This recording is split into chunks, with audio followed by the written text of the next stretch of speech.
As kids, we have all been fascinated by magic. We've been mesmerized when a magician has pulled a rabbit out of a hat, plucked flowers out of thin air, and we have spent days and days together trying to figure out how he did it. And when we failed, we have said, that's magic. As we grow older, perhaps the fascination may have declined. But I remember as an adult many years ago in Trichur Town Hall, P.C. Sarkar Jr. cutting up a woman on stage into tiny little pieces, squashing her, throwing her into thin air, and then she walks back from the end of the town hall, singing and laughing. That fascinated me even as an adult. But magic has mostly always been a children's fascination. More recently, however, in Kerala, Mudukad and others have made magic much more popular. Today there's a Mudukad Academy for Magic, and we see magic much more in television than in the past. To understand what young people are thinking about magic, we have perhaps the most appropriate person, a magician himself, Raja Moorthy.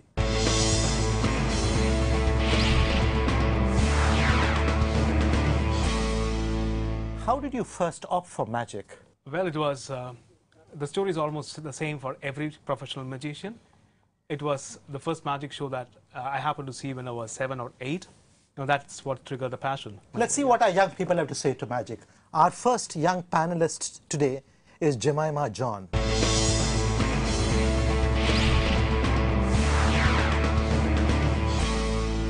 Do you remember the first magic show that you saw, Jemima? I've been introduced to magic via televisions, and it has been the usual things of popping out rabbits from caps, you know, and there's ribbons tying up ribbons and making it into a long rope, things like that. So, did you go home and try to do it yourself? Never. No? No. You've never been fascinated by the needs? I have been fascinated, but I've quite found it impossible because I didn't know when and where to start and end up, you know. Yeah. Our second young guest is Rahul.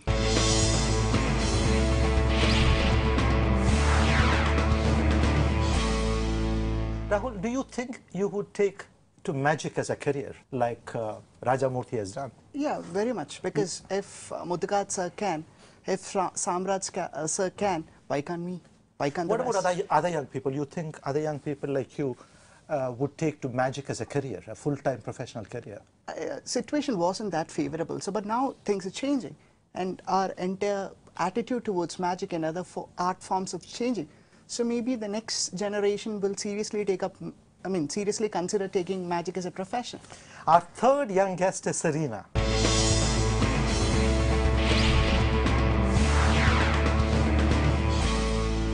Serena, there are hardly any women magicians. It's all men, isn't it? It's a men's domain. Yes. And when women come on stage, they come as assistants, the other persons who get cut up. Yeah, the persons who get thrown into the air. Yeah, why is that? Why is magic so gender biased? Maybe it is a prejudice in the society that only man can do that, such risky things. And one other feeling is that to be a magician, he should be he or she should be very social, and they should have that courage to take up the risk factor, that take up the risk things. And it should be very interpersonal. They should have the interpersonal skills. Women are social, women take risks, women are interpersonal, and yet women takes risks. To my limited knowledge, or to what I've seen, is that they take risk when it comes to survival. Jemima, why is it a man's domain and no women in it? Would you like to be a magician? I would really love to, but I really don't know when to start, where to start. Maybe because I feel magic is a total blend of art and science, you know. So one has to be really good in picking up things and implementing it in such a way that the person viewing it does not get the code of it, what to say, you know. Raja Moorthy, yeah. Jemima says it's a blend of science and art. What is magic? Is it science? Is it art? Is it craft? Is it deception? Are you tricking us? Before I come to that, I'd like to comment on something what you said about the act you saw, P.C. Sarkar cutting the lady into two. I actually used to practice it on my sister. Magic certainly is not about fooling people. I remember to quote exact words what you said. You know, as children, we had a lot of things around us. We had magic happening around us. We used to find joy and wonder in almost everything. The moon was magical, the way it levitated, in the night sky. And a bubble solution, a simple soap bubble was so magical as it appeared on the end of a magic straw. The magic straw was like, like a magic wand kind of thing. And it even disappeared into nothing. It was so magical. And also, if you look at helium balloons, they were magical. It went up when everything else went down, came down, But then, as you said, you got educated. Science explained everything to us. No, the moon was nothing more than, a piece of rock, a dull, boring one, doesn't shine by itself. And then the soap bubble, atmospheric pressure, you call it surface tension, and helium balloons, lighter gas, heavier gas. Yes, what is magic but? Exactly. That is where magic comes in. That is where magic comes in. You lost the curiosity which you once had, and that's where a magician comes and shows you something which you cannot explain, which your intelligence cannot contemplate, and you're left spellbound once more with jaws wide open, and that is magic. What else can give you such a sense of wonder? He's tricking us, Rahul. Magic is trick, isn't it? Really, he is. Seriously, do you think magic is a science or an art or a craft or what? Definitely it needs to, from my perspective, it does have some scientific techniques, yes. But it's not something which is purely scientific. We can call it as a scientific art. There might be techniques, there might be tools that helps the magician to do things, but it is his skill, it is his decision to how to actually use those tools, how to employ those techniques, and as you said, to fool us. It's a skill. Okay. Sarina, what do you say?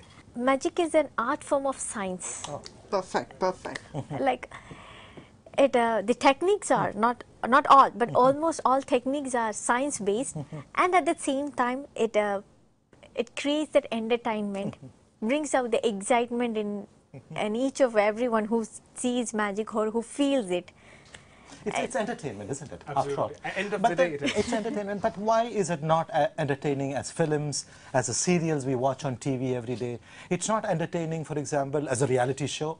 It's not as good as, 10 people staying in a house and quarreling with one another and that being shown. Why is that not why is there no reality show for magic? Why are there no competitions in magic on TV? Why are no channels having a competition for magicians? Magic, as everybody said, actually it's a mix of all this. It's a mix of art, a lot of science into it, a lot of psychology into it, and a lot of planning. It's basically science wrapped up as an art. That's what you call magic is. So you see the fine wrapping from the outside, it looks so beautiful. So inside it's pure science, pure calculated approach on psychology and science as well. And regarding the shows, I wonder why there were plans for us to come up. We are actually planning to have a reality show based on magic. It's still going on, and hope it happens sometime soon. You think there should be more visibility for magic on TV, reality shows, etc., etc.? Definitely, sir. Not just on TV. See, we have a lot of governmental support for the other art forms, other folk forms, and there are NGOs which are providing opportunities, especially for the students, to see the high-grade artists perform live. But in the case of magic, I doubt whether that kind of an initiative is on to promote and to popularize magic and to make the society feel magic.